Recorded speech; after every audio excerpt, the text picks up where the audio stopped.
So let's get to it right now with Jamie Dukes.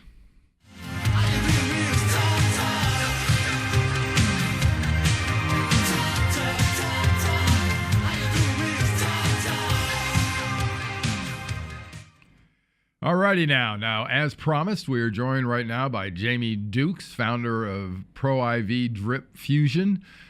We've talked about this a little bit. Last time we had Jamie on was season 2 in episode 3. But Jamie, thank you for coming on and updating us.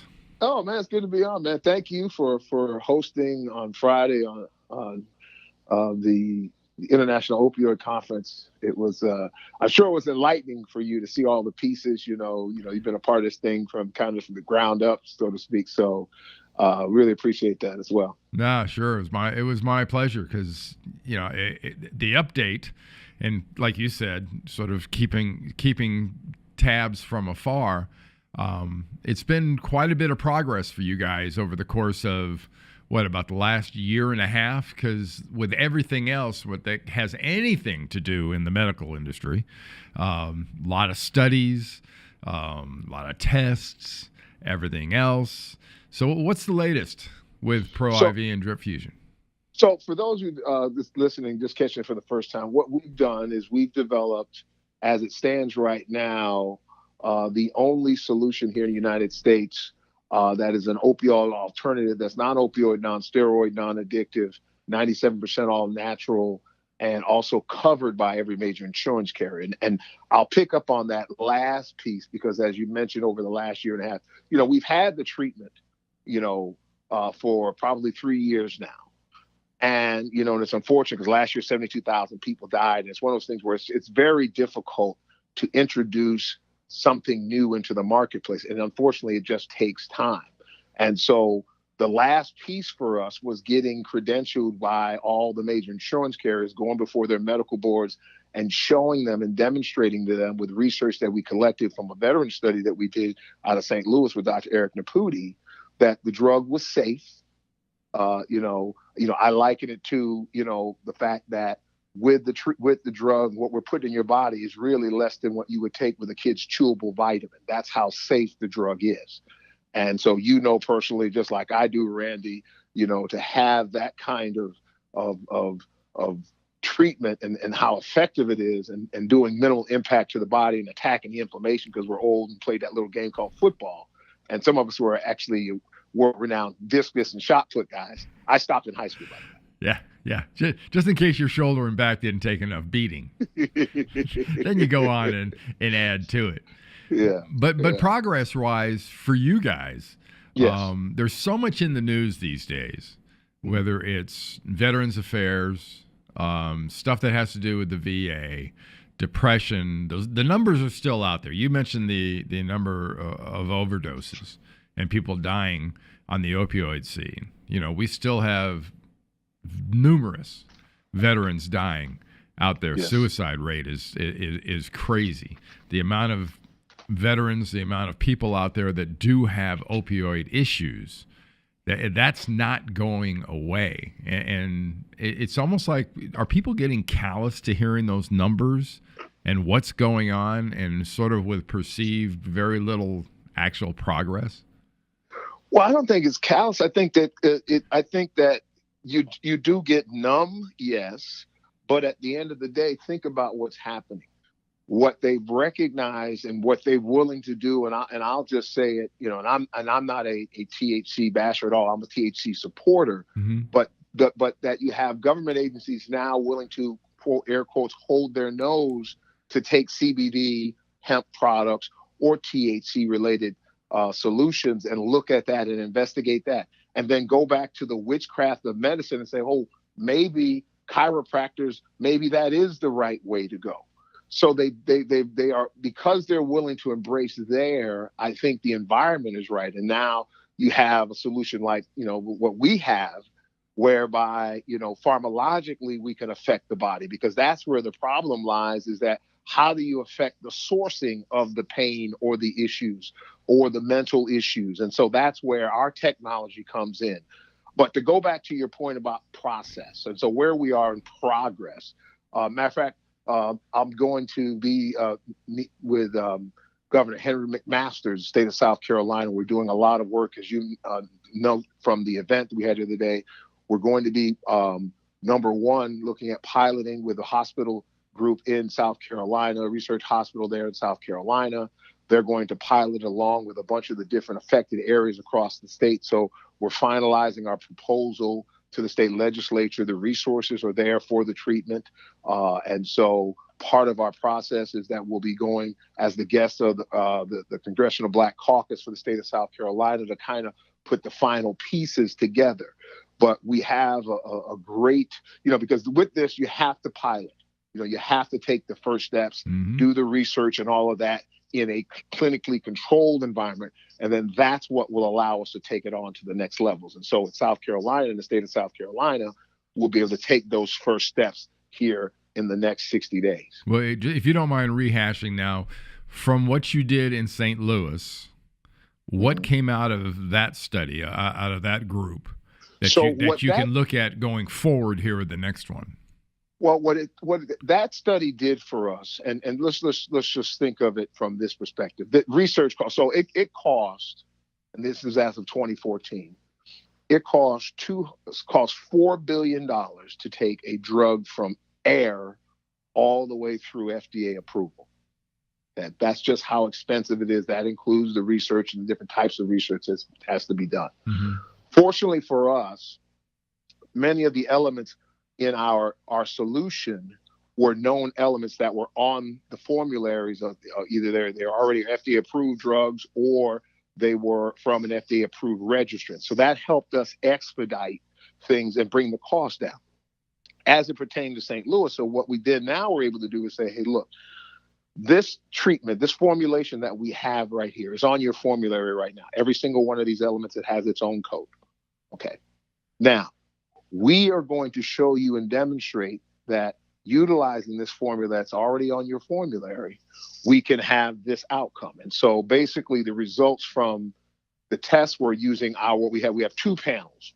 One is ProIV base, and just to keep it kind of simple, we made that for civilians. People are just dealing with some kind of chronic little carpal tunnel here or there. And then we made ProIV Elite, which is really more for athletes. But again, if you got a bad back and you had a C4, blah, blah, blah, your neck's fused, this, that, and the other, and you weren't an athlete, you were in a car accident, that formulation is actually going to be better for you. Right. So it's beyond sports. But the point is so we used our base formulation, and the results were in the study we yielded on average. So it was a 100 veteran study. Okay. And so the average improvement was 65% improvement with our base formulation. And so we had several people and we used from a measurement perspective, two of the industry's most recognized pain scales, if you would, or quality of life is one is the VAS scale. What is your pain on a scale of 1 to 10? And then the other one was the RAND Corporation's SF-36. And that's a quality of life, that talks about a whole lot of different other things. And that's a whole different subset of data. So we utilize those as our metrics for our research. And that's kind of how it brought us to this point.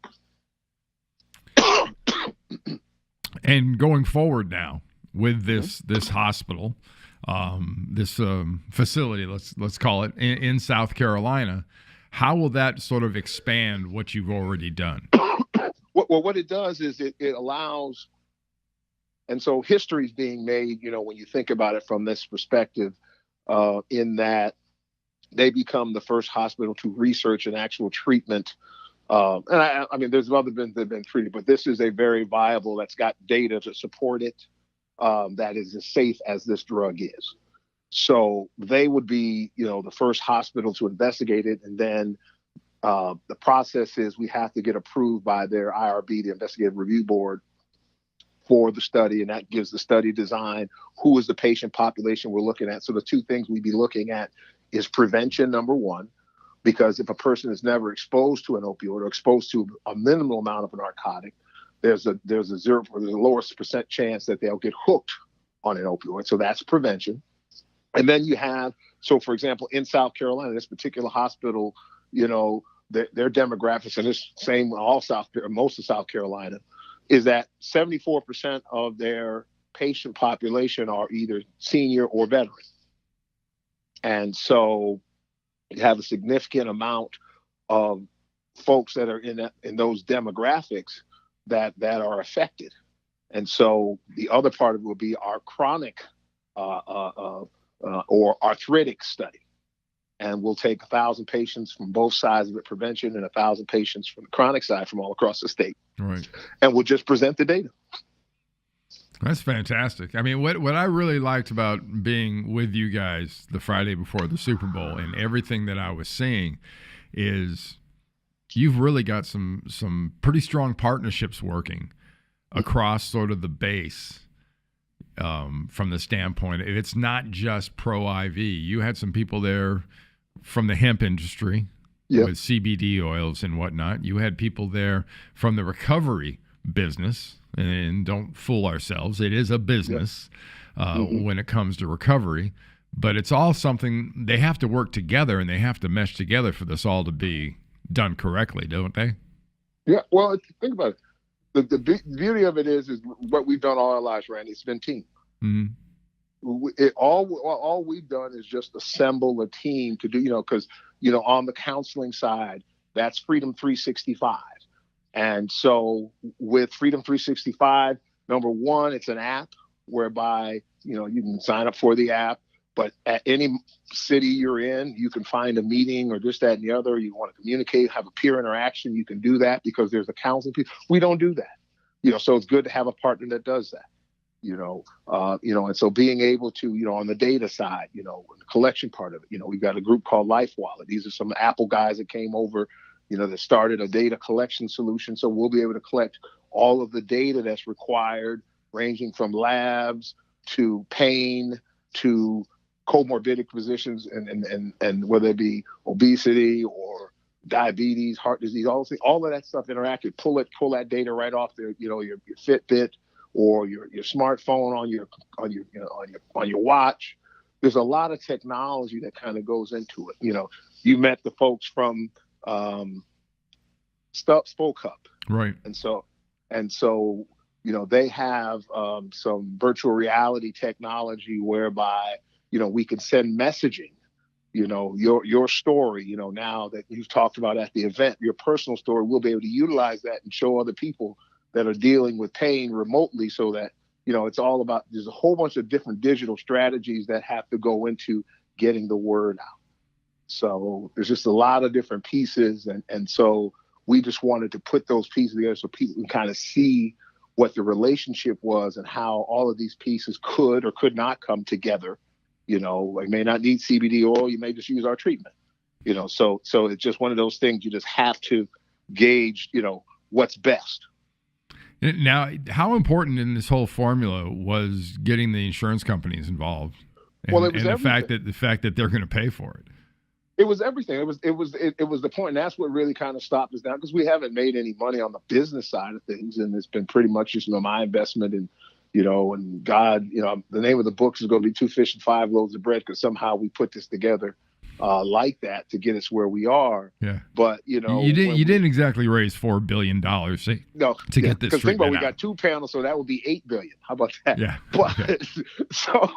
But the point is that what it allowed us to do was we were able to take advantage of the timing of everything, and the sense of urgency around it, and kind of help expedite the clock and bend some rules, with the president's declaration of a state of emergency.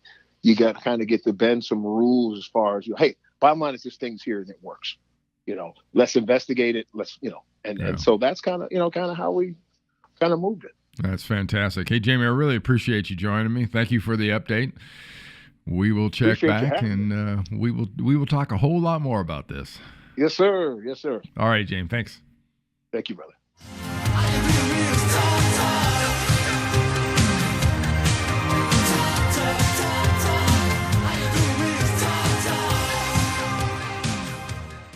All right. Well, thank you to Jamie. That was some good stuff.